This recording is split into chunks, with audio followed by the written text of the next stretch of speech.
My name is Ate Rich and this is Rich Review TV. Meron naman po tayong pag-uusapan na isang legit online application na totoong nagbibigay ng mababang interest at babayaran mo ito in long term. Pwede mo rin itong magamit sa pag-online shop, pagbayad ng bills, at sa pag-load at marami pa pong iba. Kaya kung ikaw ay interesado, tapusin mo tong video na to, huwag ka mag-skip para makita mo yung step by step na pag-apply dito sa loan application na ito. At kung bago ka pa lang sa channel ko, please free to subscribe, like, and click the notification bell para lagi kang updated tuwing may i-upload tayong video sa channel na ito. So pag-usapan na po natin ang loan application na ito at ang tinutukoy ko po ay itong si BillEase. Kapag na-install nyo na po itong loan application na ito, lalabas po itong lowest interest. We charge the lowest interest rate at only 3.49% monthly. Monthly po yun. Then, i-click po natin itong next. Lalabas po itong so fast. 1 day approval. So, mabilis nga lang po talaga sila mag-approve. Then, you get your back.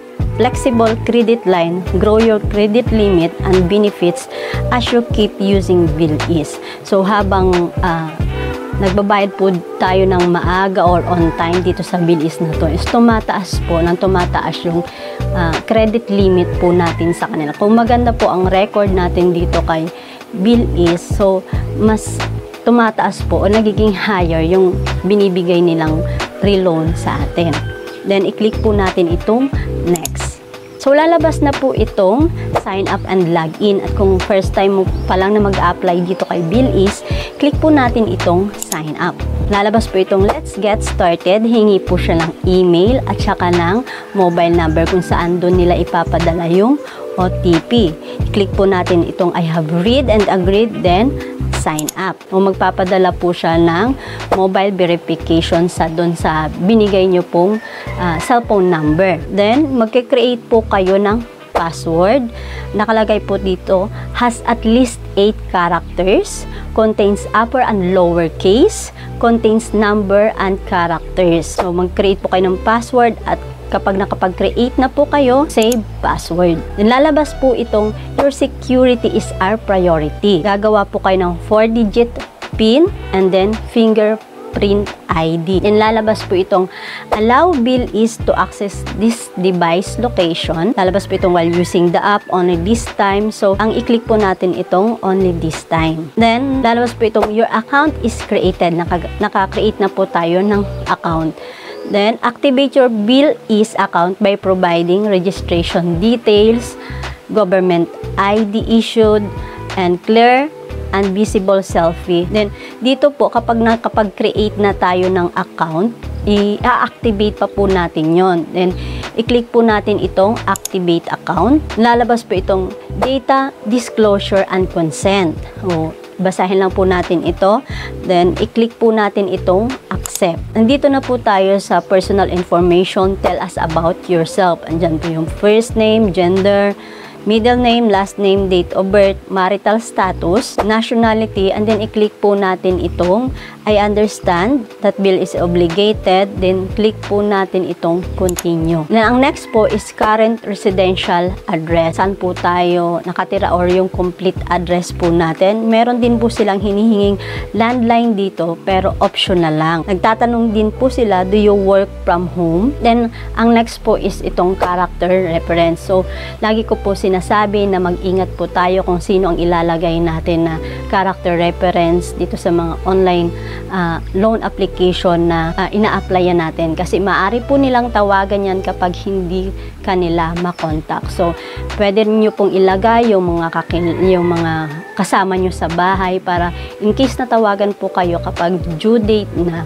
nandun lang po sa loob ng bahay nyo kapag hindi kayo makontak. Then, hihingi na po sila ng ID. Pipicturean nyo po yung ID na yon at ang mga pwedeng ID po dito is national ID, passport, driver's license, PRC ID, voter's ID, GSIS e-card, SSS card, senior citizen card, ACR, UMID ID, NBI clearance, integrated bar of the Philippines ID card, and then postal ID, yung new daw po na postal ID. Then lalabas na po itong we are reviewing your ID. Nakalagay po dyan na 5 minutes bago matapos yung pagre-review nila. But in my case naman po, hindi naman po siya umabot ng 5 minutes. Mabilis lang po. Mag-send po sila ng email regarding doon sa application mo. Doon sa ibinigay nyo pong email address. Then, nakalagay po dito sa akin sa in-email nila, congratulations, your bill is application is approved. Approved na po. So, mag-login tayo doon sa application, sa loan application ng BillEase. Yan, nakita ko po na in-approve nila ako doon ng 500 in first time na mag-apply dito kay BillEase. So, yung 500 po na iyon ay pwede po siya dito sa Lazada, Shops, Mobile Load, e-wallet, gaming, cable, and bills. So, yung cash loan po, kapag first time mo pa lang na manghiram dito kay BillEase ay hindi po siya available. Kaya po, dito po sa may peso sign, dyan po dapat nakalagay yung 500. But for me, sa akin po kasi ay na-order ko na po siya dito sa Lazada. Kaya wala na po siya dyan. Then, yung cash loan po, habang patuloy yung paghiram mo at good credit ka dito kay BillEase, ay i-inform ka naman nila kung activate na itong cash loan mo, or nakikita mo naman po dito sa application ng BillEase kung available na po itong cash loan. Yun lang po ang meron dito kay BillEase.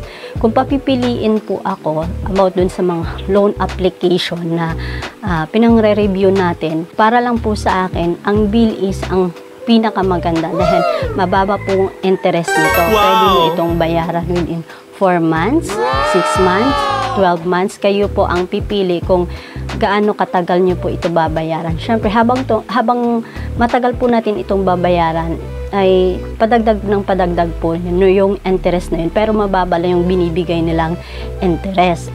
Compare po doon sa ibang loan application na 7 days lang, tapos ang marireceive mo halos kalahati lang.